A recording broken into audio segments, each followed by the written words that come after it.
¿Fue difícil entender que sobreviviste a esa tragedia?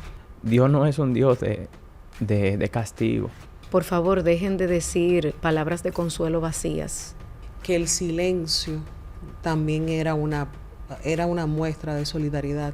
El duelo no se sana, con el duelo se aprende a vivir. Solo sabrás cuando el duelo cumplió su propósito en tu vida, si el amor supera el dolor.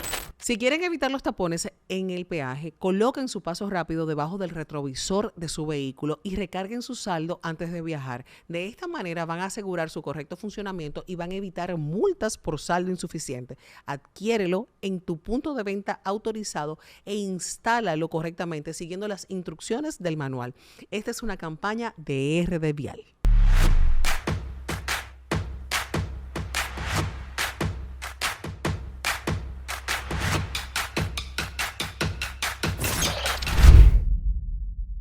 Bienvenidos a un nuevo episodio de Luz García, el podcast. Hoy con una entrega muy especial.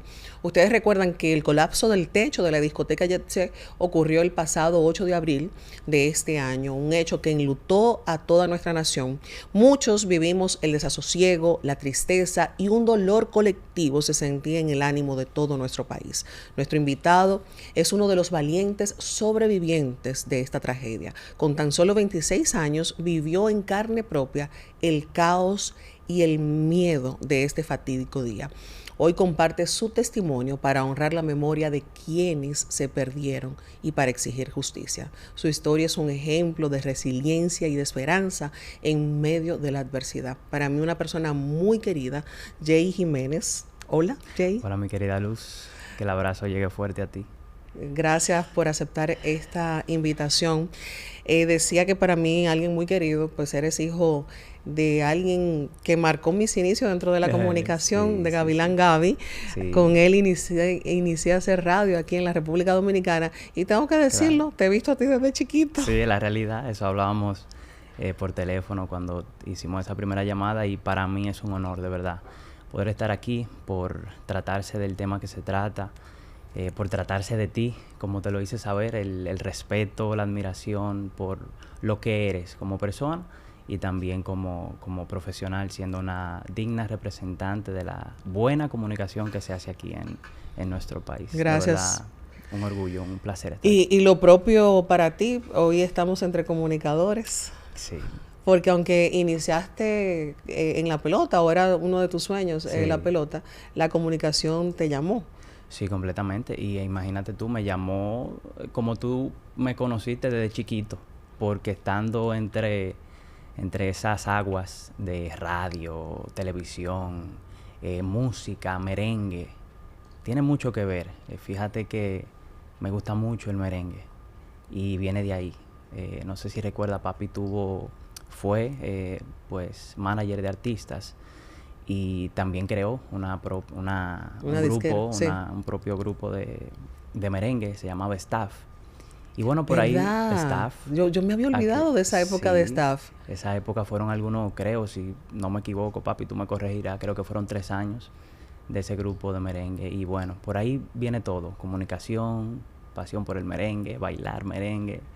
Y aquí estamos. Sí, sin duda alguna, estaba marcado como ese hito para ti, sí, que estuviera dentro de los medios. Y estuviste también con la sombrilla de un Jochi Santos, que sí, es una de las máximas figuras de la comunicación en nuestro país. Papapa, el que está con Papapa tiene una buena patadita. No, nadie tiene el destino exitoso garantizado, pero hay una patadita ahí con mucha risa y mucha buena suerte, porque Don Jochi evidentemente es una eminencia en la comunicación y como persona también es un ser humano extraordinario. Sí, y reconocido también por darle oportunidad a nuevos, jóvenes y nobles talentos. Todo el tiempo.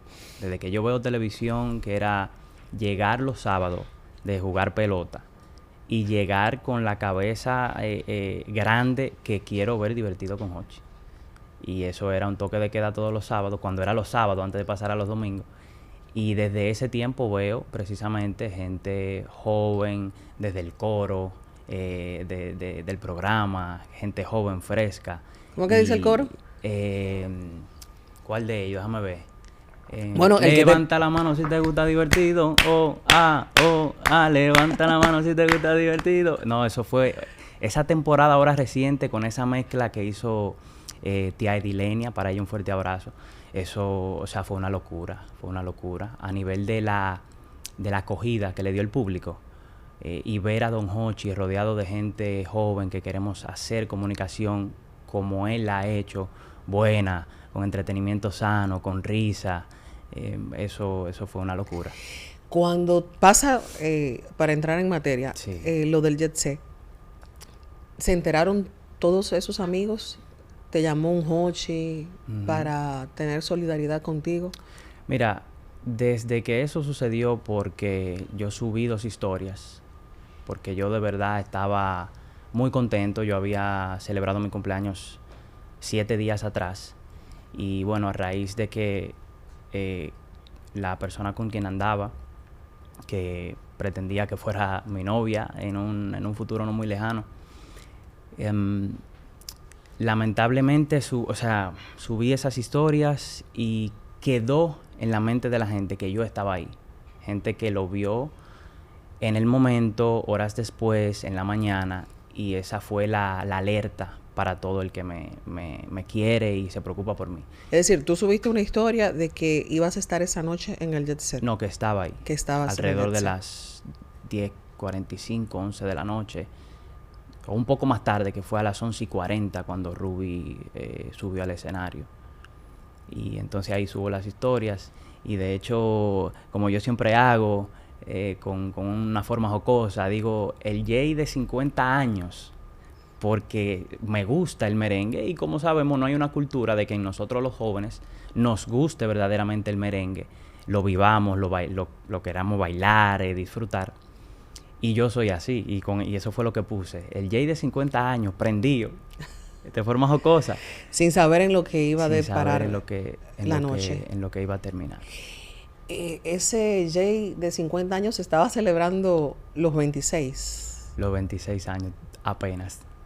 Faltaba mucho camino para llegar a los 50. Falta todavía. ¿Eso te llevó ahí esa noche, esa celebración? No, si tú supieras que no. Y es algo que en unas cuantas personas ha creado un poco de confusión, porque el testimonio verdadero, la verdad, es que estaba ahí, obviamente, para disfrutar el merengue, pero para complacer con todo mi corazón a ella, que la llevé porque quería ver a Ruby. Ella vivía afuera en Estados Unidos.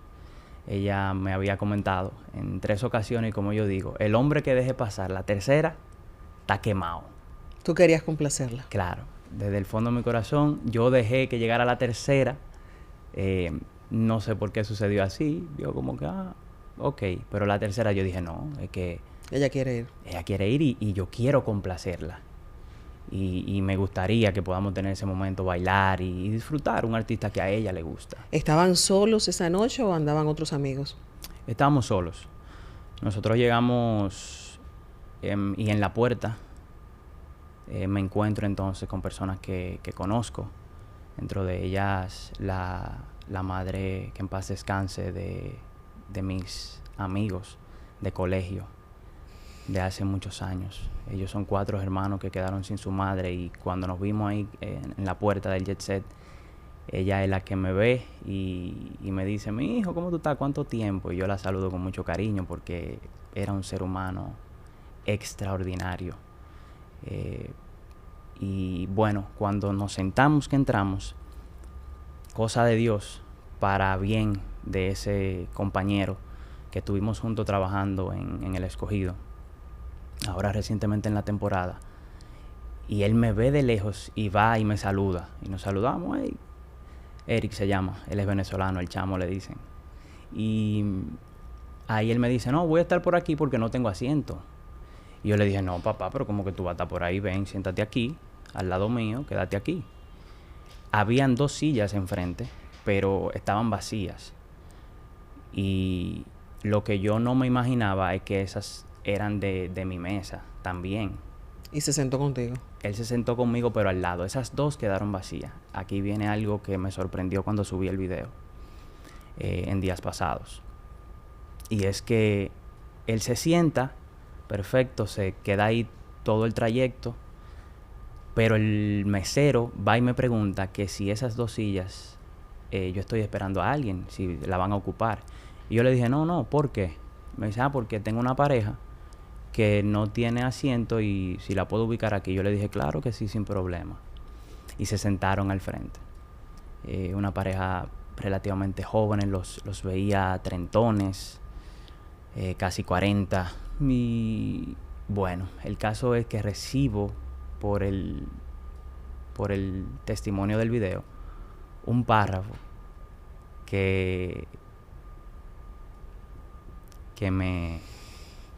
ahí verdaderamente me confirmó nuevamente que el Señor obró no solamente en mí esa noche. ¿Qué recibiste? Porque ella me escribió, de hecho es el párrafo, cualquiera puede entrar y lo ve porque es el párrafo más grande. Ella me había escrito por privado en redes, en Instagram, pero yo no lo había visto, porque imagínate, yo lo menos que había hecho en esos días era responder mensajes y ver redes. Y ella me... ¿Quién te escribió? Dijo, la chica que estaba de frente. Para mí fue una sorpresa porque yo de verdad los daba a ellos como fallecidos. Porque si mi difunta estaba al lado de mí sentada, yo estaba parado y ellos al frente sentados, yo dije, no, ellos no sobrevivieron. Y entonces cuando leo el mensaje que ella me dice, Jay, Dios te usó. Mi esposo y yo tenemos vida porque tú no te opusiste a que nos sentáramos en tu mesa. Y ellos sobrevivieron. Ellos sobrevivieron porque si tuvieron la misma reacción que yo. ¿Dónde tú estabas sentado cuando comenzó todo? Uh-huh. ¿En qué ubicación estabas que pudiste reaccionar y salvar tu vida? Sí.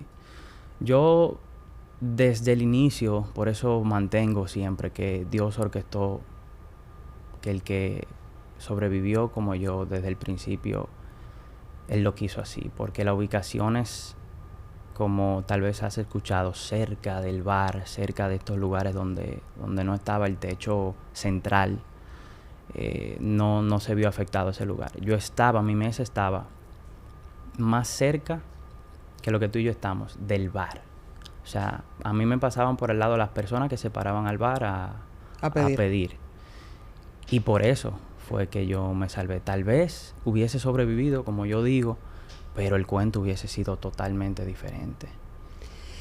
¿Qué se sintió momentos antes de esta tragedia? ¿Qué pasaba en el ambiente? ¿Se vislumbraba que iba a pasar algo, a suceder algo? No, jamás. Ahí para nada. Por eso ha sido un hecho fatídico, trágico. Porque es que no le dio la oportunidad a nadie de prever algo, aunque sea mínimamente peligroso. Porque si hubiese sucedido así, hubiésemos tenido hoy día testimonio de gente que yo salí corriendo y logré salvarme, que no me cayera nada. Pero no fue así. De hecho, hay un testimonio lamentable de unas chicas que empezaron a salir, no estaban saliendo con la prisa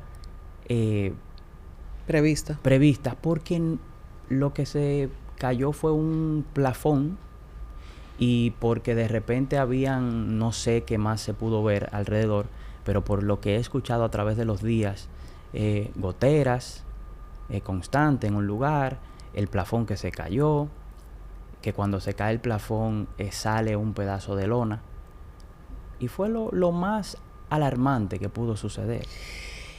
Yo, traté de indagar mucho contigo y sé que hasta un punto tú no podías ni siquiera hablar de todo esto, sí, porque estabas en el proceso de curar. Uh-huh. Sí, claro. ¿Cuándo te sentiste preparado para poder conversarlo y hablarlo?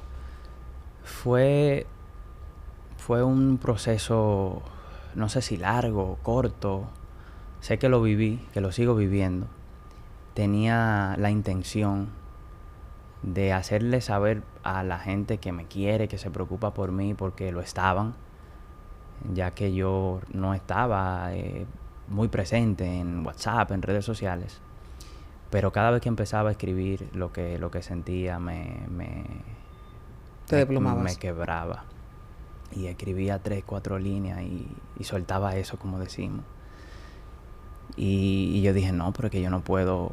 Si yo estoy tratando de no sumergirme, tengo que, no sé si evitarlo, pero realmente lo evitaba. Hasta que yo dije, mira, por amor a ella, realmente yo tengo que hacer saber que la he pasado difícil, que el proceso no está siendo fácil, pero que por su memoria, por amor a ella, tengo un testimonio. Y tengo que ayudar también a que esto que tú y yo estamos conversando llegue a personas que ahora mismo la vida sigue, pero esas personas se han quedado atrás, se han quedado atrapadas en su duelo, de ver personas que han perdido más de 2, 3, 4 seres queridos. Como yo digo y le he agradecido al Señor, yo la he tenido fácil a lo mejor.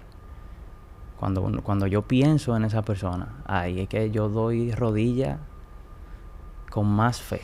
Y de hecho, parte de lo que queremos lograr con esta conversación y con este episodio de nuestro podcast es llevar el mensaje. Y más adelante tenemos una invitada que ya previamente te presenté, que es la doctora, psicóloga clínica, Iliana Flores, que estará con nosotros también como parte de este podcast. ¿Era la primera vez que tú ibas al Jet Set o frecuentabas?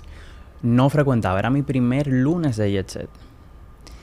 Mi primer lunes de Jet Set fue ese. Incluso se lo comentaba a ella cuando llegamos. Le dije, wow, increíble. Y me sentía raro por ser un lunes. No porque sentía algo raro externo, sino porque un lunes, 10 de la noche.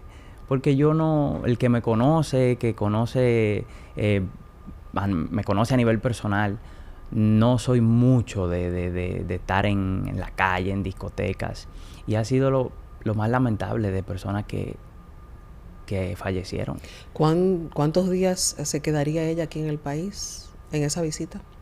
Ya ella se quedaba aquí a vivir, a hacer su vida profesional.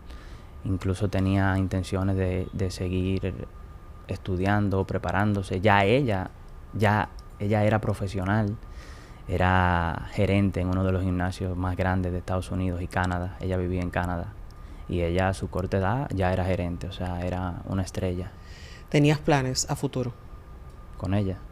Sí, claro. Porque ya nos conocíamos desde el colegio. Y en sus visitas, sobre todo las más recientes, frecuentábamos, salíamos, compartíamos, se mantenía un vínculo incluso a distancia. Recuerdo yo que en la temporada de pelota, yo que soy escogidista, ella liceísta, eso era, y yo que trabajo las redes sociales, eso era una comunicación constante durante la temporada, con este tema de la rivalidad, Licey escogido. Y sí, había planes de que podamos formalizar. Ese era el único plan, de que formalizáramos, ser novios, y obviamente ya todo lo demás parte de ahí. Por respeto a ella, ¿podemos o no ponerle nombre? Es decir su nombre. Sí, yo creo que... ¿Cómo se llamaba? Sheila. Como yo he dicho, y ha sido la bendición más grande que he tenido del Señor, es que he contado con el abrazo, he contado con la presencia verdadera de su familia. Su familia desde ese día, desde esa semana, ese trayecto, ha estado repitiéndome en diferentes ocasiones el tema de, que vamos a hablar más adelante con Iliana, la profesional, el tema de la culpa. Eso me ha hecho un poquito más liviano el camino. Y decir su nombre y recordarla es para mí tenerla en memoria, en una memoria buena, de felicidad y también de honrar a su familia por ese gesto que yo sé, sobre todo sus hermanos que viven en Canadá, que ha sido difícil para ellos. Decirme a mí que no sienta culpa, decirme a mí que están conmigo y aceptar que yo también he estado con ellos, porque el dolor, o sea, nada, absolutamente puede subsanar ese dolor de perder a su hermana pequeña, que resultaba ser la hermana más grande. Porque era la que dirigía la familia. Era la que dirigía la familia, su espíritu, su madurez, una sonrisa siempre, nunca con reproches sobre su boca, ni una mala cara. Imposible que posible que te sientas culpable por todo lo que vamos a conversar más adelante, pero imposible que sea culpa tuya. Esto fue un hecho, una tragedia que ocurrió, que muchos puedan tener ese sentimiento que tú albergas, pero que realmente nadie tiene la culpa, solamente los responsables. Así mismo es. ¿Qué pasó en el momento que todo vino a negro? ¿Cómo te salvaste? Yo digo que yo no reaccioné con conocimiento. Simplemente fue un instinto, el instinto que todos tenemos de supervivencia, porque el tiempo que ahí se tuvo para reaccionar bien no lo hubo. Ese tiempo nunca existió, porque si fueron 2 segundos en caer todo, es mucho.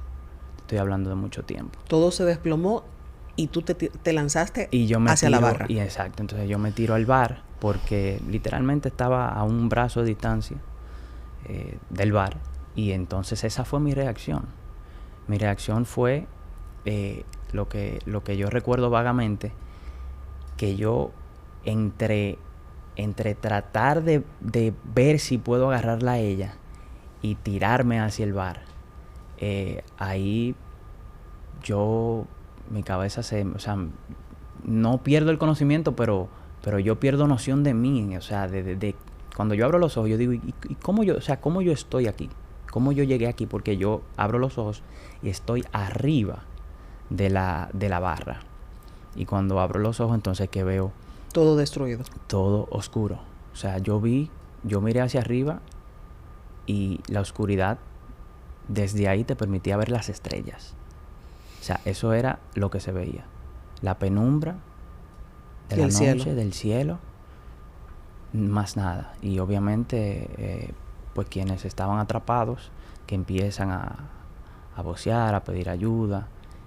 Y así fue que... Y me imagino que eso es lo que te reclamas, que tu reacción fue instintiva. Totalmente.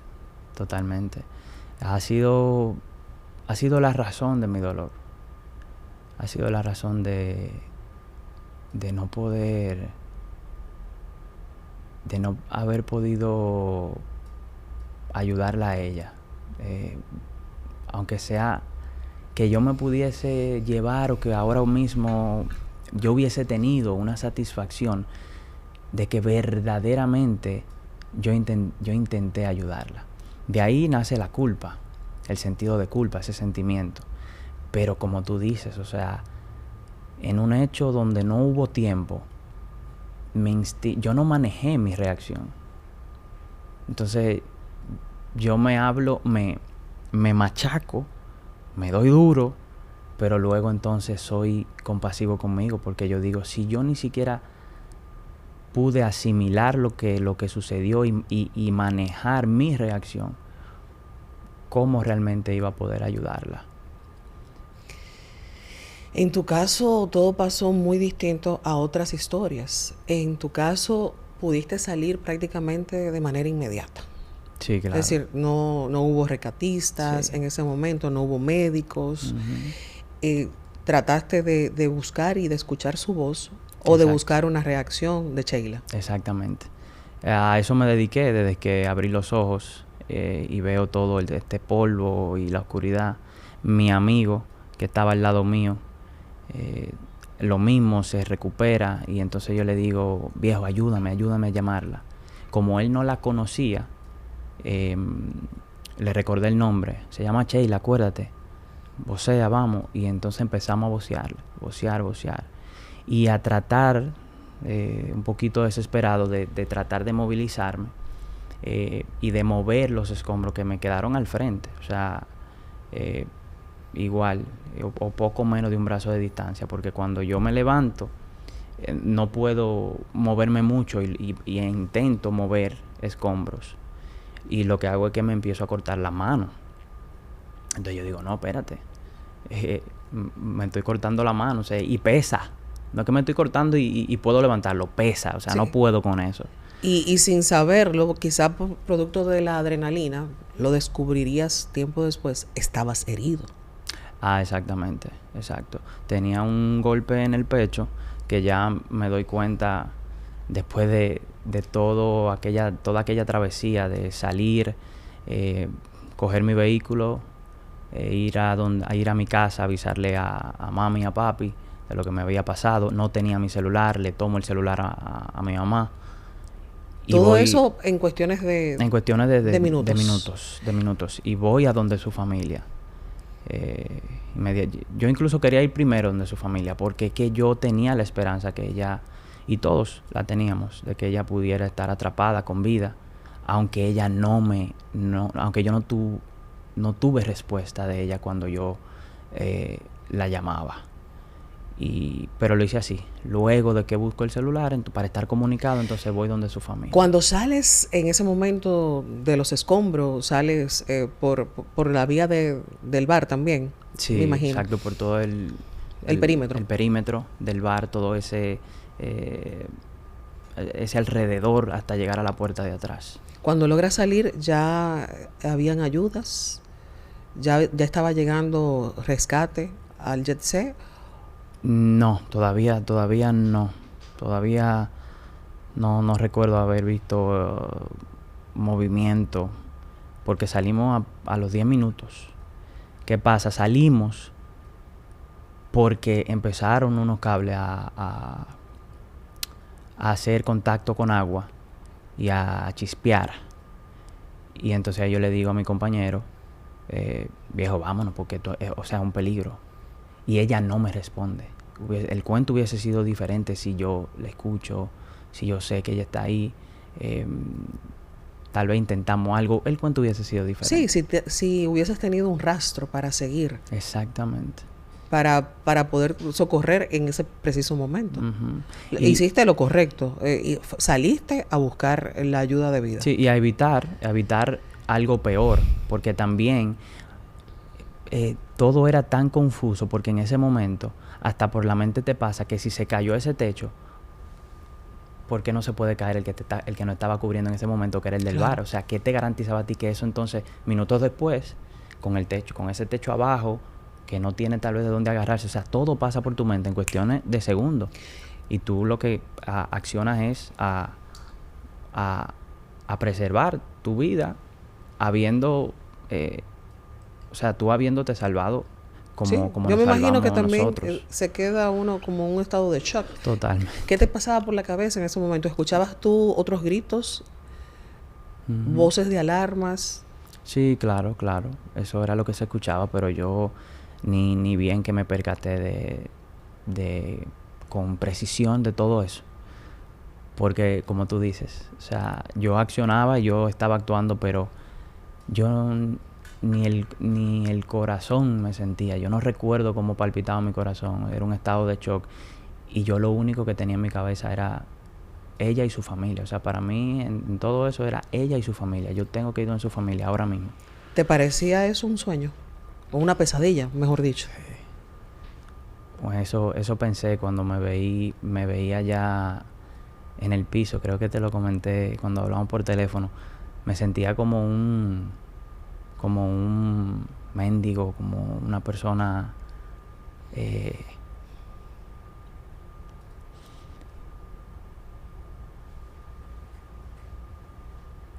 me sentía como si uno hubiese hecho lo peor en la vida, como que si uno se merecía eso. como una persona que merece, tal vez por todo el mal que haya hecho, que no es mi caso, pero como una persona que recae sobre sí por el mal que ha hecho, algo tan... Como si estuvieras pagando una culpa. Exacto, como si estuviera pagando algo.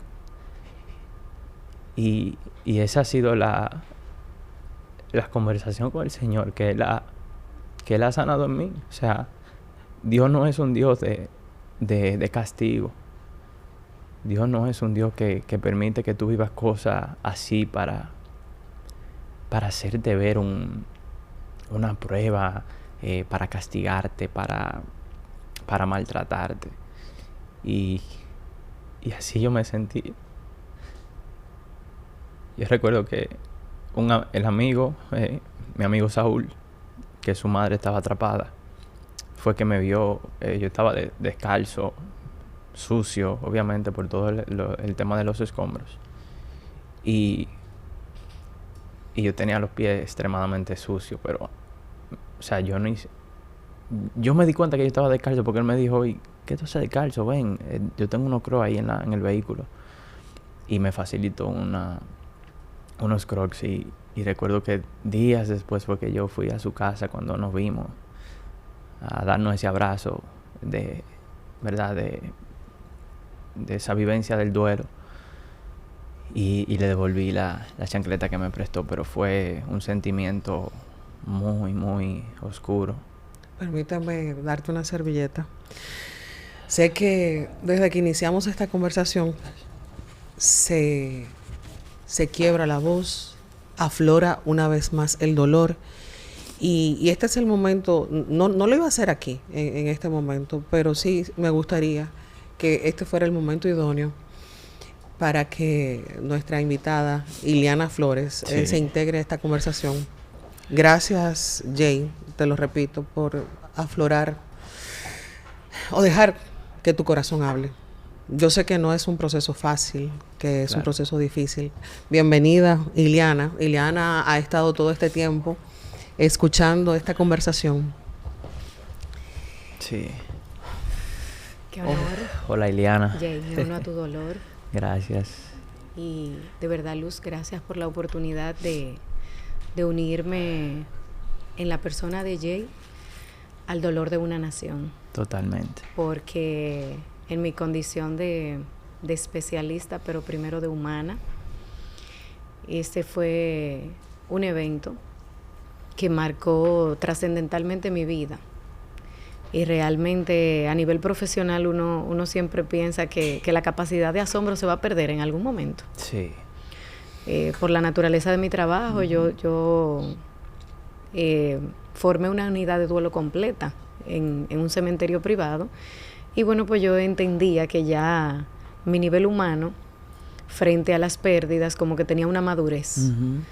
Pero yo creo que fue como el mundo que se vistió de luto, porque hasta el cielo cambió. Y todos nos sumergimos como en un duelo en común. De hecho, mucha gente me preguntaba qué podían compartir en las redes sociales. Y yo le decía, por favor, dejen de decir palabras de consuelo vacías. Y vamos a unirnos al dolor, siendo solidarios, hasta con una gentil pregunta de ¿qué puedo hacer por ti? Claro. Te presto mis oídos. Y a veces en ese momento decía yo también que el silencio también era una muestra de solidaridad. Sí. Si usted no puede aportar un consuelo coherente y oportuno, es mejor callar. Uh-huh. Totalmente. Cuando hablamos de que esa capacidad de sorprendernos, nos sorprendió a la nación esta tragedia y toda la nación lo vivió. Sin embargo, no es lo mismo estar en la piel y vivir en carne propia esta circunstancia. Sí. Sé que en algún momento, Jay, tú buscaste algún tipo de ayuda. Sí, de hecho, la ayuda vino a mí inmediatamente, obviamente gracias a Dios. Gracias a mi círculo de tías, mi madre. Yo fui a la emergencia, a la clínica, inmediatamente a las 7 de la mañana, cuando ya el dolor era como muy, muy presente. Y al otro día, el mismo día martes, llega la psicóloga, que entonces me trata y seguimos alrededor de 9 semanas trabajando el tema, el caso y tratando de sobrepasar el proceso. Se recupera en el caso señalado, y sobre todo cuando acabas de vivir este momento donde afloran esas lágrimas en Jade, de ese dolor que lo lleva latente. ¿Se sobrepasa ese duelo? ¿Se recupera uno de esa situación? El duelo, por su naturaleza de significado, es un proceso de adaptación frente a una pérdida. Y todo lo que era mío y ya no me pertenece implica una pérdida. Y toda pérdida, un proceso de dolor adaptativo. Jay, déjame felicitarte y agradecer tu valentía por estar aquí honrando la vida de quien para ti significó tanto, y a su vez ser eco para nosotros también ayudar a otros. El duelo no se sana, con el duelo se aprende a vivir. Y en mi camino profesional y personal yo digo que solo sabrás cuando el duelo cumplió su propósito en tu vida, si el amor supera el dolor. Es el amor el que hace que nosotros elegimos honrar la vida de la persona. Claro. Me llamó mucho la atención una de tus experiencias vividas, y tú decías como la culpa que me tortura es como lo que hubiese hecho por ella. Claro. O el cuestionante de por qué la llevé, por qué accedí. Sin embargo, en el mismo discurso, tú nos compartías que ella te lo pidió y que era la tercera. Claro, era un acto. Que era tu oportunidad. Era un acto de amor. Entonces, si nos vamos al amor, al final honraste su vida. Sí. Porque así por el caminar de ustedes era lo que ella te pidió que hicieras, y tú, como todo caballero, hiciste. Sin embargo, quienes nos escuchan, que quizás una madre le dijo a su hijo, no salgas, porque hoy un lunes, querida madre, hijo, abuelo, familiar, hasta compañeros de trabajo, el si hubiese no es una opción. La vida no trae un manual. Y si hubiese, como quiera, hubiese sucedido. ¿Ok? Sí. Si hubiese, como quiera, hubiese sucedido. Hubo gente que salió a tomar una llamada y estaba en el frente. Sí. Hubo gente que no salió para allá y llegó. De hecho, yo tuve la experiencia de acompañar familiares que desconocían que sus familiares estaban ahí. Sí. Entonces, si hubiese, como quiera, hubiese sucedido. Y frente a la culpa, siempre una actitud de aprendizaje. Porque conversaba ahorita tras bastidores y decía que yo he elegido cambiarle el nombre a la culpa. Y ahora yo le llamo maestra. La maestra. Es la maestra porque de la culpa, cuando nosotros elegimos una actitud de aprendizaje, ¿qué fue lo que este error humano o esta tragedia o esto que yo no elegí me vino a enseñar? Sí. A atesorar la vida, a decirle a nuestros seres queridos en presencia lo que sentimos, porque ciertamente nuestra fragilidad humana, en nuestra búsqueda inconsciente de sobrevivir, si ahora temblara la tierra, nosotros los tres nos pondríamos la mano en la cabeza intuitivamente. Correcto. Y cuando vamos a estornudar, nosotros tapamos nuestra boca, cerramos nuestros ojos. O sea, es que la culpa de un instinto natural no puede ser una secuela en nosotros, o de serlo, ella se desvalúa cuando nosotros entendemos que conscientemente no hubiésemos hecho eso. Sí. ¿Comprendes?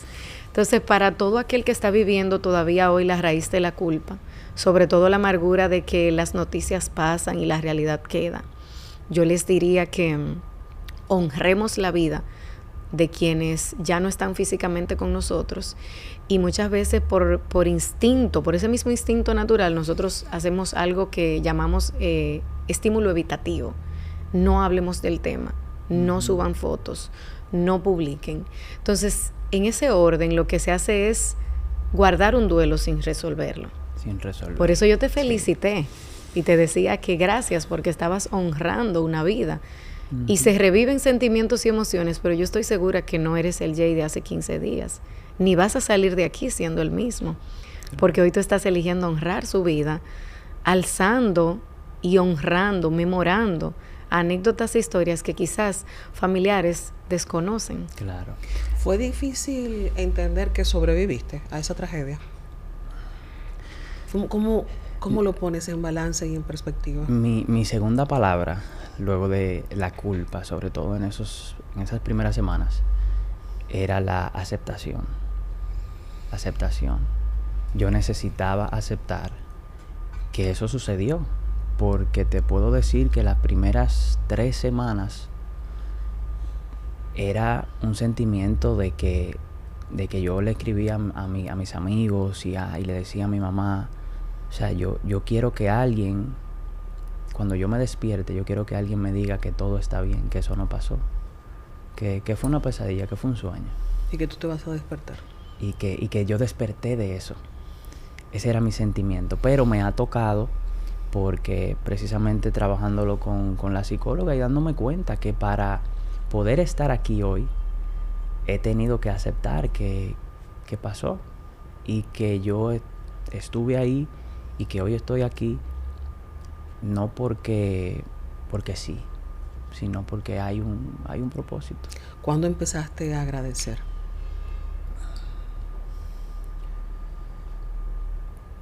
Yo creo que cuando me dije que no la podía seguir llorando a ella con dolor, porque veía en su familia que obviamente con dolor, pero cuando nos reuníamos en varias ocasiones y aún que nos reunimos, pues se habla de ella como lo que ella era. Entonces, cuando yo dije, toca honrarla con la sonrisa que ella siempre tenía, pues toca aceptar que pasó y que el Señor tenía, como yo digo, tiene nuestro día inscrito en su libro. Y eso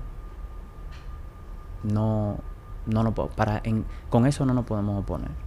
¿Ya tú eras creyente o esto hizo que te refugiaras en la fe? Me hizo refugiarme aún más. Yo soy creyente por tradición o por transmisión, es verdad, de la familia, de esa fe, de iglesia y demás. Pero ya hace unos años atrás yo decido cambiar de la iglesia católica a la iglesia evangélica bautista. Y ahí he vivido una cercanía, una intimidad. La he venido trabajando. Sí estaba distante por mucho tema de trabajo y por lo que nos pasa, porque uno a veces pretende que no, yo voy a ser cristiano y yo voy a creer cuando yo sea un santo. No, hay que hacerlo ahora, o sea, hoy es el día. Y bueno, y venía fallando y estaba distante, tenía meses que yo no me congregaba, que yo no tenía esa intimidad, y obviamente esto me hizo ver el propósito en el Señor y refugiarme, y creo que ha sido lo que me ha ayudado en poco tiempo. Yo lo veo en poco tiempo, apenas de esto han pasado 3 meses nada más. Sí. O sea, la herida sigue ahí. Parece que fue ayer, pero ya van 3 meses. Ya van 3 meses. La herida sigue ahí y yo tengo días en que son mañanas o son noches de quebranto, pero como te digo, aceptar que sucedió es lo que me ha ayudado a poder estar aquí. ¿Por qué tu nombre no aparecía en la lista de los sobrevivientes? ¿Hubo una lista de sobrevivientes? Sí, hubo una de sobrevivientes. Sí. Mira, quizá no lo porque, sé. Quizá porque saliste a buen tiempo.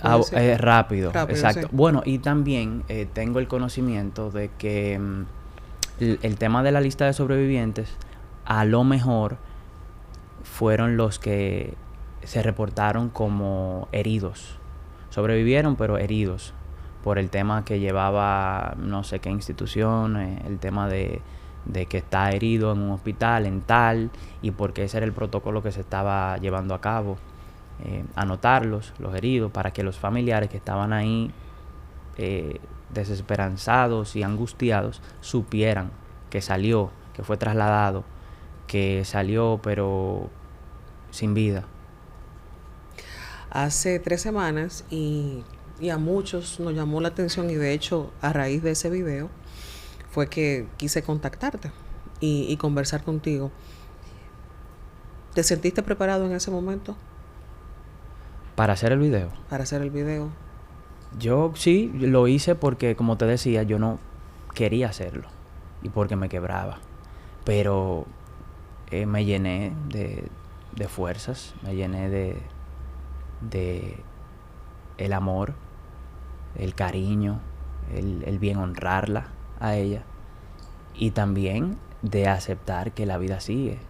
Y que yo, como profesional de la comunicación, que aunque soy todavía un pinito, me conoce y me quiere mucha gente, y yo sentía que debía hacerle saber cómo yo estaba, porque me decía mi primo que en ese momento, cuando sucedió todo, fue el que hizo un post de que yo estaba bien, pero estaba hospitalizado y estable. Y él me decía, mira, hay gente que me está preguntando porque te ha escrito, tú no le respondes, que si verdaderamente tú estás bien. O sea, ha pasado un mes y no saben si realmente tú estás sanando una herida física, si a ti te operaron, porque yo no volví a tener contacto a nivel público de ninguna otra índole. No era la herida física, era la herida emocional, que es la más difícil en muchas oportunidades de curar, ¿verdad? La peor. Sí, Jay hacía alusión de una de las etapas del duelo, que la doctora Elizabeth Kubler-Ross fue la mejor expositora de ellas. Sin embargo, las etapas del duelo fueron proyectadas a la pérdida de la salud, a los pacientes degenerativos, donde entraban en una negación, un cuadro de depresión, una negociación. Entonces yo pienso, Jay, que muchas veces cuando nosotros entramos en ese instinto sobrevivencia, en ese modo sobrevivencia natural, nosotros queremos pasar a la aceptación rápidamente y no vivir los demás procesos. Y eso hace que se obstruya aún más. Sí. Entonces, cuando pasamos por esa noche oscura de nosotros hablar del dolor, expresar cómo nos estamos sintiendo, en tu caso siendo hombre, que sobre todo se reprime tanto, y esa expectativa social de yo quiero un Jay que ahora venga desde la parte espiritual a hablarme de que Dios está vivo y de que todo está bien, y ciertamente somos humanos, y dentro de ese enojo, que el enojo también es la otra cara del dolor, claro. Insisto siempre, donde usted ve una persona enojada y aireada, dolor. Hay dolor. Dolor. Tenga mucha compasión, porque el enojo también es la otra cara del dolor. Es ese temperamento, busque el corazón.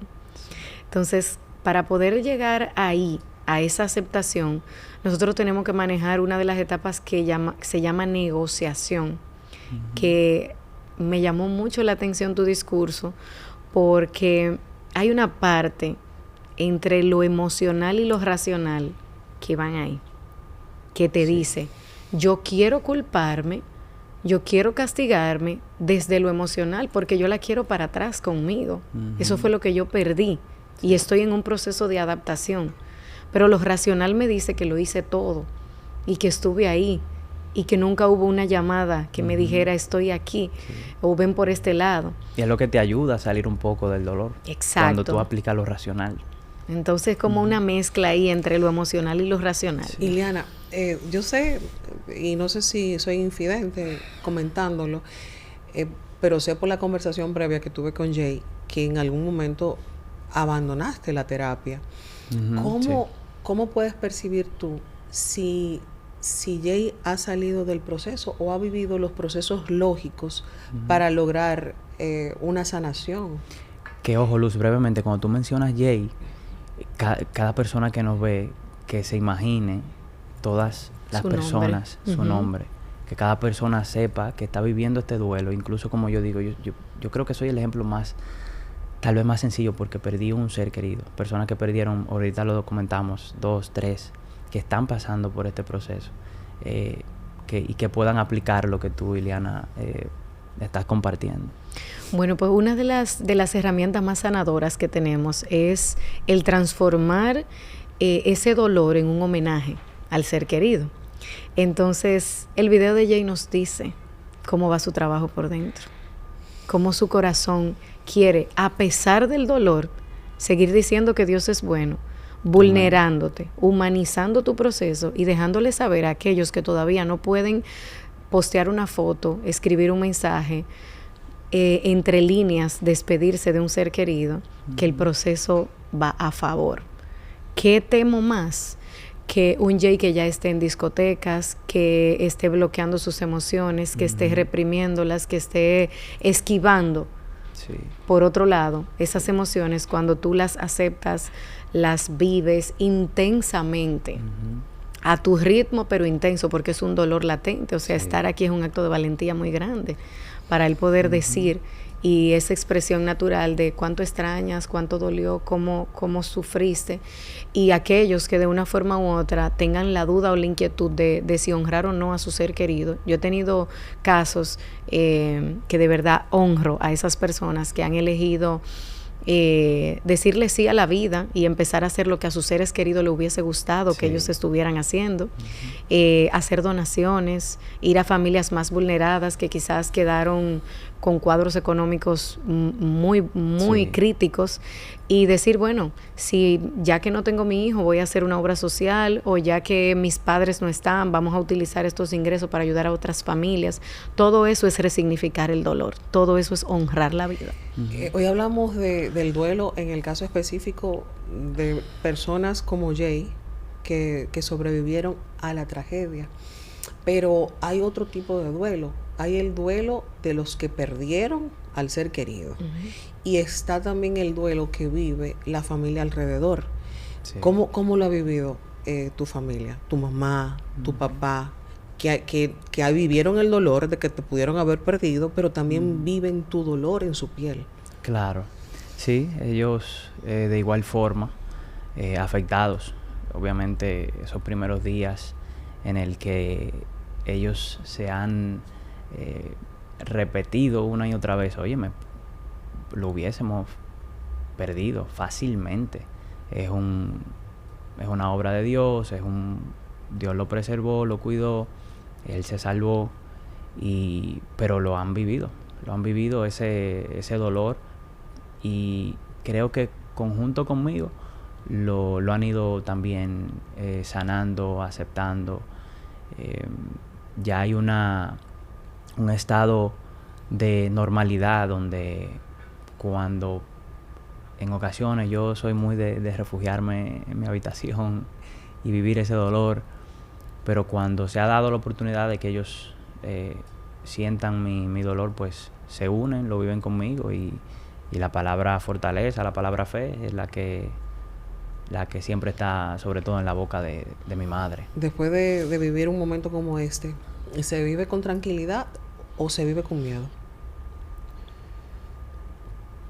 Yo creo que todo va a depender de cómo tú veas la vida, de cómo tú hayas aceptado lo que sucedió. Hablándote directamente de quienes sobrevivimos, ya sea con heridas, porque no puedo hablar por quienes estuvieron ahí por más de 5 horas atrapados. Esa angustia, esa desesperación, yo no la viví. E imaginarse cómo ese trauma que queda para toda la vida de verse debajo de un techo, de verse atrapado en un ascensor que se apagó, yo no me lo imagino, ese sentimiento. Pero en mi caso se vive con fe. Yo creo que se vive con fe ahora, con más fe, de que lo que va a suceder, como ese día, va a suceder. Y obviamente tenemos que tratar de ser sabios, es lo que yo he aprendido. Hay decisiones que uno sabe que, en el sentido de que lugares donde tú sabes que tú dices, óyeme, y hay una corazonada también. Esto hasta se trabaja, se fortalece, se madura, donde tú dices, me da como que ahí no me da para estar. Bueno, hacerle caso a eso, yo creo mucho en eso. Y la vida se va viendo así, lo que va a suceder, va a suceder. ¿Descubriste cosas de ti insospechadas? A nivel de voluntad, de valentía, de fortaleza, claro, de sentimientos. Claro, como yo salí de ahí con mis 2 pies, con un estado de shock, pero con con una valentía que la pude ver ahora después, con la valentía de buscar a su familia y de enfrentarla. Enfrentarla no porque iba a tener oposición, sino enfrentar el dolor ajeno, que es un dolor en el que tú no sabes dónde ponerte, que se suma a tu dolor, se va a nivel exponencial y tú quieres desaparecer. Tú dices, óyeme, o sea, es tu dolor con el dolor de su familia, o sea, es una cosa difícil de sobrellevar. Pero, como hablamos aquí, el Señor ha sido bueno y he podido sobrellevar ese dolor. ¿Cómo se trabaja el perdón a uno mismo? Dentro de la pérdida entra las pérdidas intangibles, que son las que no se ven pero se sienten.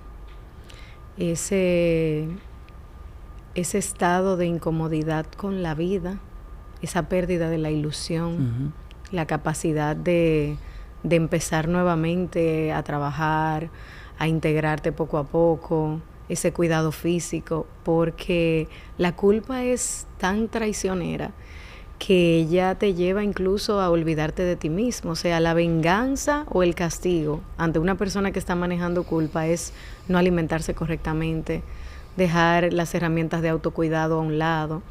Por eso muchas veces los pacientes a mí propiamente me dicen, yo no he hecho gran cosa, yo no leí el libro. Y yo le digo, pero te bañaste, comiste, saliste a caminar, respiraste intencionalmente. Lo que viene siendo básico. Entonces, eso básico puede llegar a ser extraordinario para una persona que ha perdido la ilusión y que ha perdido como el switch de la vida, esa alegría de vivir.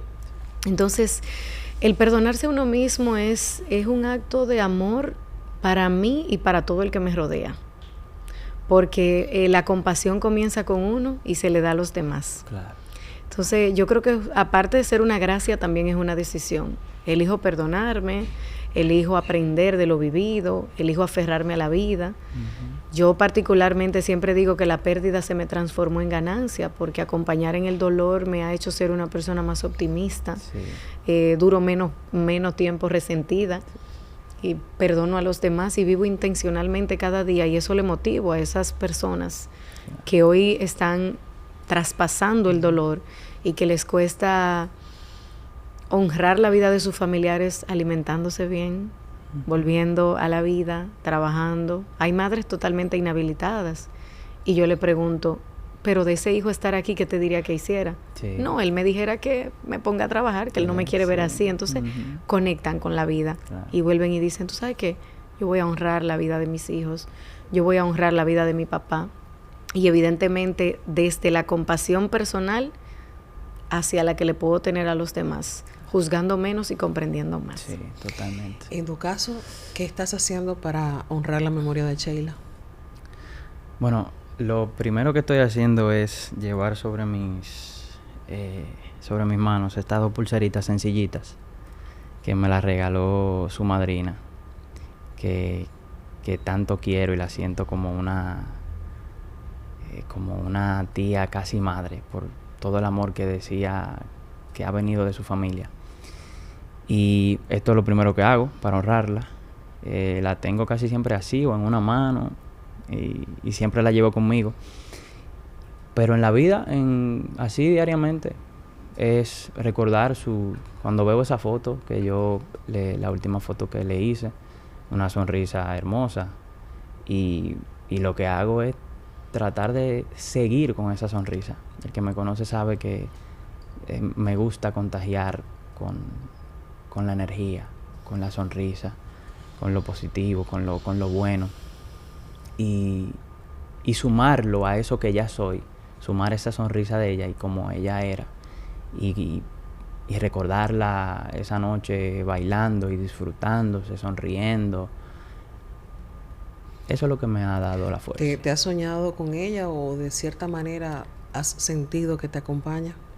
No he soñado con ella. Eso le decía a la tía en una ocasión reciente, que ya hay unos cuentos de ellos como familia que por sueños han sentido una manifestación de que ella está bien, de que está tranquila, de que está con su madre, que falleció hace 10 años. Y, y no he soñado con ella, pero tenerla en mi corazón y ya hacer la transición de recordarla con amor, porque ha sido mi oración: Señor, cámbiame el dolor por alegría, o sea, porque sea un recuerdo. Sí, hay dolor, pero que al final termine como la cherry en el bizcocho, que viene a decorar ese dolor con alegría, una aceptación con alegría, recordándola a ella. Hay otro sentimiento que sé que nos hemos extendido, pero así como sé que nos hemos extendido, sé que va a ser lesionador esto que ustedes Amén. están escuchando. Hay muchos sentimientos involucrados. Y en tu caso, de una forma u otra, tú pertenecías al grupo de RCC Media. Correctamente, sí. Porque llegaste a hacer un programa incluso en las mañanas. Sí. ¿Cómo sentiste la receptividad de este grupo, específicamente del hijo de Antonio, Sí. que en cierta medida era cercano a ti? Sí, claro. Fíjate que ha sido el mayor reto tratar de ver esta situación desde la verdad, lo que ocurrió, tratar de ver la raíz del por qué ocurrió. En una familia, en un grupo donde ni de muy cerca tampoco que he estado, porque simplemente tenía casi un año, trabajando con ellos de forma ininterrumpida, porque sí estuve desde el 2019 trabajando para otra de las estaciones de radio como locutor. Y ha sido ese el mayor reto, verlo desde el dolor, pero también verlos a ellos con amor. Porque ciertamente a don Antonio se le veía y se le ve, me cuentan quienes conozco que siguen dentro, visitando como siempre todas las mañanas, con sonrisa, con una deferencia realmente, como cabeza de la empresa, haciéndose sentir. Y era algo que a mí me agradaba, me gustaba sentir esa presencia de él. De su hijo ni hablar, que él es como persona y como compañero del programa, bueno, extraordinario, o sea, un tipo con su, como digo yo, con su personalidad, porque todo como elenco siempre lo relajábamos a él por su personalidad particular, sus gustos del universo y de muchas cosas. Pero bueno, el caso es que ha sido así, ha sido verlo con dolor, con un sentimiento de que sé que hay una culpa que le corresponde. Fue Ricardo Espallá, a quien mencionas, que fue compañero de Morning Beat. Exacto, en el programa de Morning Beat, que estuvo de 7 a 9 de la mañana. ¿Fue solidario? ¿Te llamó en algún momento? Sucedió que él me escribe por mensaje en esos días donde ya tengo mi celular, y él quiere verme. Él me manifestó que quería verme, que quería conversar conmigo, pero la verdad es que el dolor no me lo permitió. Estar sumergido en un dolor que no sabía cuándo iba a salir me hizo decirle: mira, te lo agradezco. Fue simple: mira, te lo agradezco, pero no estoy listo para que conversemos. Fue todo. Hablas del dolor, pero ¿existe resentimiento? Sí, claro. Claro que sí. Yo, y tú más que yo lo sabes, Luz, como comunicadores tenemos que tener cuidado. Y yo siempre digo, una de las mayores virtudes que podemos tener en los medios es el manejo. Hay que tener mucho cuidado con eso. Y yo digo que esta situación, este suceso trágico de dolor, una nación que afectó a tantas familias, no me va a hacer a mí prevalecer un manejo que cuide mi relación, que cuide el no decir la verdad por mantener una posición de silencio de repente, porque a veces no hay que hablar, el silencio a veces basta. Pero sí, resentimiento por supuesto que sí, porque como te digo, verlo siempre del amor desde una familia que siempre está presente en su empresa, a ver la otra cara de la moneda, una deficiencia, una irresponsabilidad, una falta de compromiso, falta de ética, muchísimas cosas. Apatía. Como yo digo, el priorizar el dinero, el priorizar tus finanzas por encima de a veces, porque lo sé, ellos no pensaban que eso iba a suceder, pero priorizaste tus finanzas por encima del cuidado de tu propia empresa, el cuidado de tu estructura, que tú bien sabías que había que hacer algo más allá de lo que se hizo, que era pasarle paño tibio a una situación que en repetidas ocasiones se seguía dando. Y ver esa traición es como cuando, como decimos nosotros, se te cae un santo. O sea, ver un profesional, como públicamente yo lo he conocido desde que veo a las personas del medio con mucha admiración, empresarios, el gurú de la radio. Y verlo ahora en esta situación me causa dolor, me causa pena, pero lo hago realmente desde el amor. Por eso en el video decía que más allá de que ellos paguen lo que tienen que pagar en sus distintas áreas, mi gran propósito, lo que yo verdaderamente quiero es que ellos puedan cambiar y que él pueda cambiar. Nada va a remediar, que él cambie, no va a remediar lo que sucedió, pero que él pueda cambiar, porque como yo creo, hay una vida eterna, hay otra vida, hay algo más allá, luego de que perdamos esta, que lo que tú hayas hecho y la decisión de cambiar que tú hayas tomado es lo que te va a permitir a ti. Que él descubra el propósito. Que él descubra su propósito, que él cambie, que él pueda ser perdonado. Tú eres un ser que ha demostrado una elevación a través incluso de una tragedia que viviste. Pero en términos terrenales, ¿pensaste en demandar? ¿Hubo alguna remuneración de parte de los ejecutivos del Jet Set? ¿Se acercaron a ti siendo tú una víctima tangible de este hecho?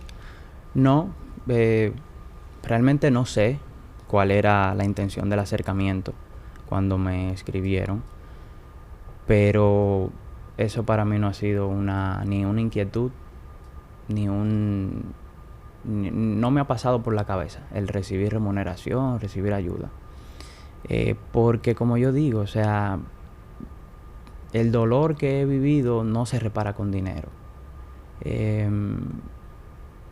Y me ha tocado aceptar lo que sucedió y darme cuenta de que teniéndolos cerca, lejos, como le dije, mira, no estoy preparado para la conversación, es lo que me ha ayudado a sanar. En cuanto a la demanda, sí pretendíamos hacer una demanda formal, pero también yo, más que demandar, yo lo que tengo es que agradecer. Pero yo sobreviví ileso, salí por mis propios pies. He vivido el proceso que he vivido, donde he sentido que el Señor ha obrado en mí. Estoy siendo un testimonio de vida. Como decimos en buen dominicano, ¿para qué fuñir con eso? ¿Está Jay en la postura correcta? Yo entiendo que Jay está trabajado emocionalmente, está haciendo su duelo. En el duelo, Luz, yo lo comparo con las olas del mar. Hay días donde todo parece en calma, donde estamos muy tranquilos y hay olas que vienen y parece que te desploman. Y yo a mis pacientes les digo, como las olas del mar, que cada retroceso sea un nuevo punto de partida, hasta que logres navegar y entender que habrán días de completa calma, días de caos, y sobre todo a esos familiares que nos escuchan, que desde el testimonio de Jay, cómo él expresa que hay dolor, porque el dolor es un ente cuidador preventivo que nos avisa hasta que lleguemos al amor. Sí. Mientras duele, me está afectando y tiene que ver conmigo. Porque todo bien hasta que tú me afectas mis intereses del tipo que sea.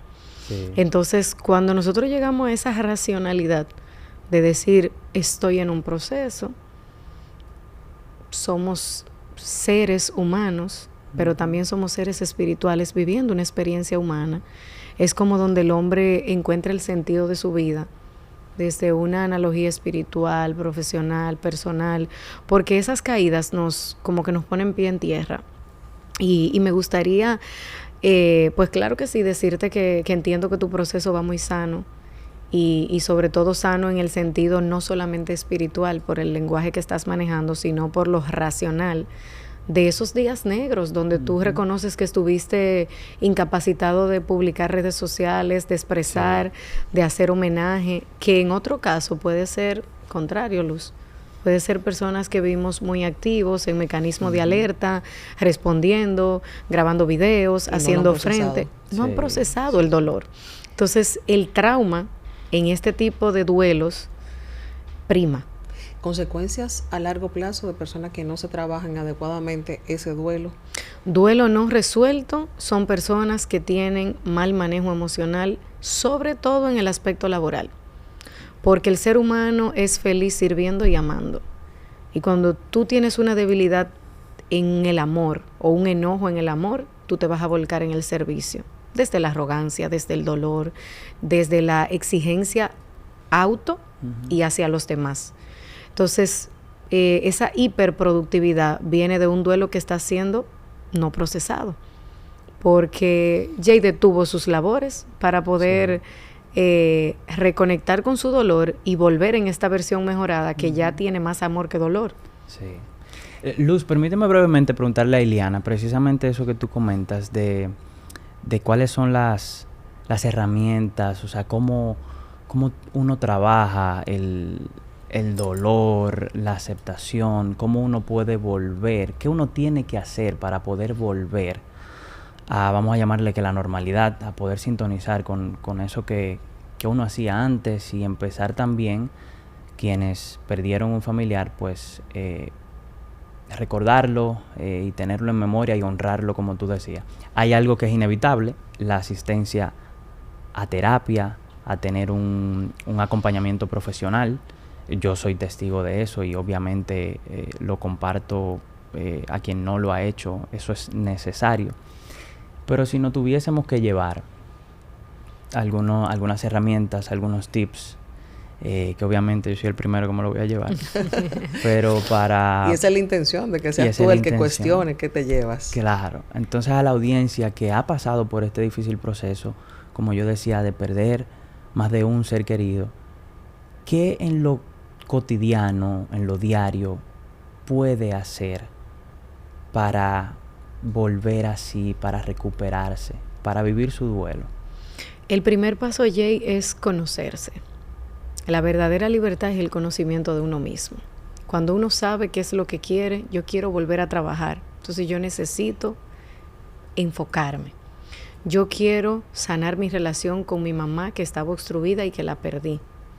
Yo tengo una situación con mis hermanos porque uno de ellos falleció en el jet set y ahora hay un conflicto no resuelto familiar. O sea, conocer primero cuál es la realidad personal de cada uno. Eso es lo primero. Que eso es lo que hace que existan duelos complicados y duelos sanos. Porque hay temas complicados de base, ¿verdad? Claro. Entonces, ese es el primer paso. Segundo, ¿qué es todo lo que está a mi alcance hacer para que eso suceda? Porque nosotros nos sentimos ser nosotros Dios, o sea, muchas veces queremos nosotros asumir ese papel de ese ser superior y llevarlo nosotros a cabo. Y lo tercero sería hacer un plan estratégico sostenible en el tiempo, porque la gente confunde mucho honrar el amor con no volver a vivir. O sea, el amor no se acaba, el amor se transforma. Y sobre todo en el amor de pareja, cuando esa pareja con esa que tú tenías esa ilusión ha trascendido y ya no va a estar más en este plano terrenal. ¿Y qué tú vas a hacer con tanto amor? Conocer la historia, honrarla y sosteniblemente en el tiempo irte integrando a la sociedad, porque ese amor se debe de transformar y Jay tiene que seguir amando. inolvidable, pero no paralizarnos en esa etapa de dolor, porque siempre yo digo que ese ser querido te dijera si estuviese aquí contigo, que vivieras. Entonces, esas son las herramientas básicas para cualquier caso que esté atravesando un proceso de dolor, y es conocerse, saber qué es lo que tiene a su alcance, cuáles son esas herramientas, y que sean sostenibles en el tiempo, porque eso es como la dieta, el duelo como una dieta. No, un día a la vez. Un día a la vez, poquito a poco, hasta que nos vamos ajustando a esa realidad que ahora es nuestra realidad, pero que no será permanente. Hablaste de manera general de lo que representa el amor y lo que representa también la vida, y reintegrarse de una forma u otra, pero en el caso también, y me valgo de tu vivencia y de tu realidad, que todavía Jay no se ha reintegrado a la vida laboral específicamente. ¿Cuáles son los pasos o las herramientas que tú puedes señalarle que él debe dar para que sea quizá por ahí la vía primaria? Porque yo me imagino que ya en la parte sentimental eso es un proceso que viene después. Exacto. Más largo. Jay, lo primero es que identifique dónde está tu pasión. Cuando iniciamos esta conversación, aunque yo no estaba en mesa, pero sí te escuchaba, tú expresabas como que iniciaste una etapa de tu vida desde un hobby, después la plataforma de tu papá te llevó a entrar a los medios, volver a conocer a Jay. Si te tienes que hacer pruebas psicométricas para saber dónde está esa pasión, ese talento, yo siempre bromeo como especialista en autoestima y le digo a la gente, ¿qué es lo que tú harías de gratis? ¿Qué es eso que se te da tan bueno que tú lo harías de gratis? Para poco a poco volverte a integrar, incluso en obras sociales, Luz. En los momentos de dolor no hay nada que calme más al alma que hacer una obra social o un acto de generosidad. Y lo has repetido varias veces. Entonces, ya a lo largo de la conversación. Es sumamente importante, como que en eso que tú eres bueno, lo empieces a practicar solidariamente. Por ejemplo, inconscientemente, detrás de tu video educativo hay un llamado de volver. Tengo que volver a compartir contenido, tengo que estar cerca de la gente. ¿Cuándo voy a volver a X medio? No lo sé. Pero por el momento seguiré grabando cápsulas de cómo va mi proceso para educar a la población desde mi experiencia, por ejemplo. Voy a salir con plan de contenido aquí. Pero interesante el aporte. Y evidentemente estarás ayudando, pero al mostrarte vulnerable, tú también le estás diciendo a muchas personas y a muchos talentos que quizás están viviendo hoy en día un síndrome de impostor o un miedo a volverse a integrar. Recuerden que el trauma se trabaja por desensibilización. Yo tuve una viuda que fue muy especial para mí y ella quedó con una empresa importante que había que hacerle frente. Ella me decía, Ileana, no puedo ir. O sea, no me da el valor para llegar allá. Y yo le decía, doña fulana, mire, hágame el favor, la llamaré Rosa. Doña Rosa, hágame el favor y páreseme en el parqueo. Váyame por lo menos sus 3 veces y hágame sus ejercicios de respiración y del parqueo se me puede devolver a casa. Wow. Y nos seguimos viendo en sesión hasta que... Pequeños pasos. Pequeños pasos. Claro. Hasta que doña Rosa llegó, Luz, a la oficina y una de las empleadas, humanamente y desconociendo el duelo, le dice, pero usted está de lo más bien que anda aquí. Y doña Rosa le dice, gracias a Dios que estoy buscando ayuda terapéutica, pero tú no te imaginas las 5 veces que me devolví del parqueo antes de estar aquí. Exacto. Tuvo el valor de mostrarse vulnerable, que es lo que a veces en el duelo se nos hace tan difícil. Sí, claro. Ser honestos y mostrar con la verdad. Un proceso que estamos viviendo que no nos hace peor persona. Al contrario, nos regala la valentía de decirle a otros, tú también puedes. Tú también puedes. Me gustaría primero agradecerte, Ileana, por el aporte, agradecerte porque fuiste solícita al decir sí, voy, y desde Santiago vienes a acompañarnos en este podcast, en esta conversación.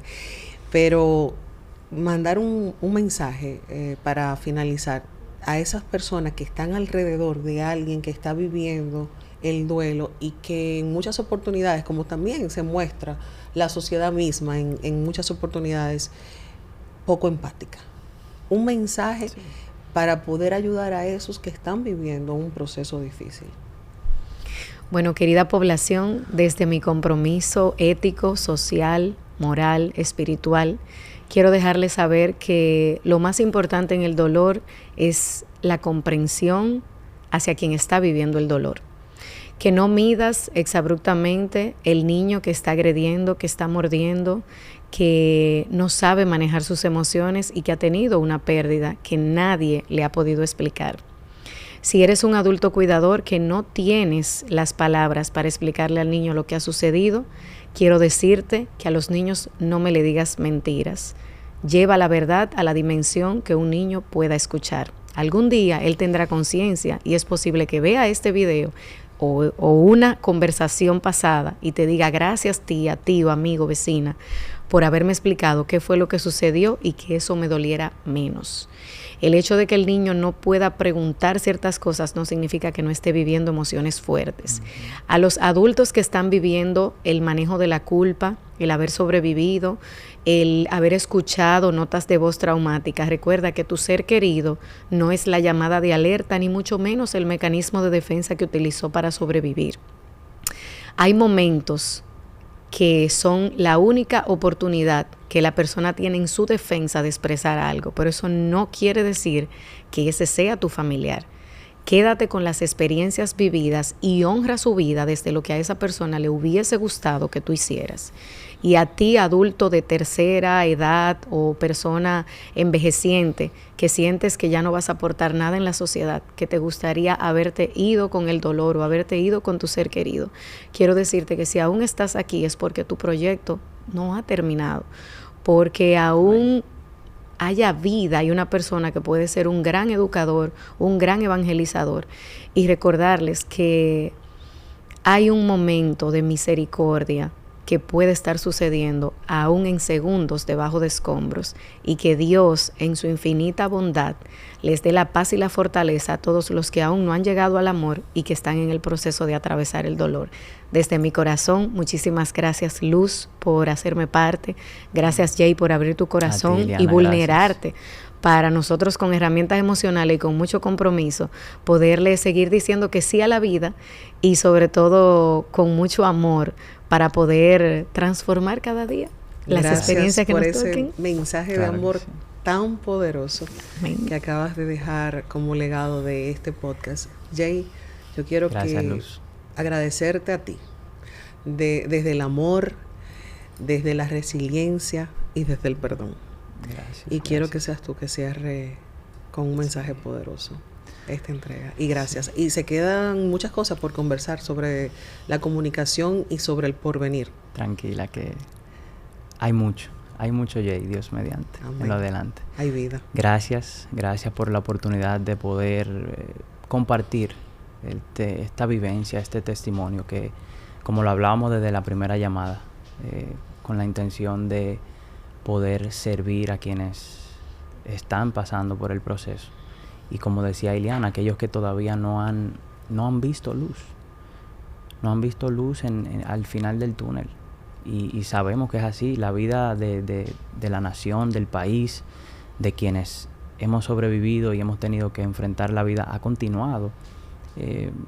Todo normal, pero hay personas que no han visto luz al final del túnel. Y eso, ojalá que lo hayamos logrado. Yo pienso que sí. Y desde el amor y la empatía seguiré pues a quienes tenga que compartirle mi testimonio, y creo que la obra no ha terminado. En cada uno de nosotros, Papá Dios, como dice la palabra, la obra que empezó la va a terminar. Amén. Yo quiero cerrar diciendo que tenemos que honrar y celebrar la vida, brindar por la vida y por no dar por sentado tantas cosas como lo es la salud y la felicidad misma. Sí. Yo espero que ustedes hayan disfrutado y que sea un mensaje poderoso de amor y aleccionador para todos aquellos que nos han escuchado durante este episodio de Luz García, el podcast. Si les gustó, si les llegó el mensaje, les invito a que lo compartan y lo compartan con aquellos que realmente también lo necesitan. Nos vemos en un próximo episodio, o nos escuchamos en un próximo episodio. Y que se suscriban, Luz. Sí, ay, gracias, Jay. Que se suscriban. Que tú eres un hombre de la comunicación, porque que se suscriban. Miran mucho, pero no se suscriben. Gracias a ustedes.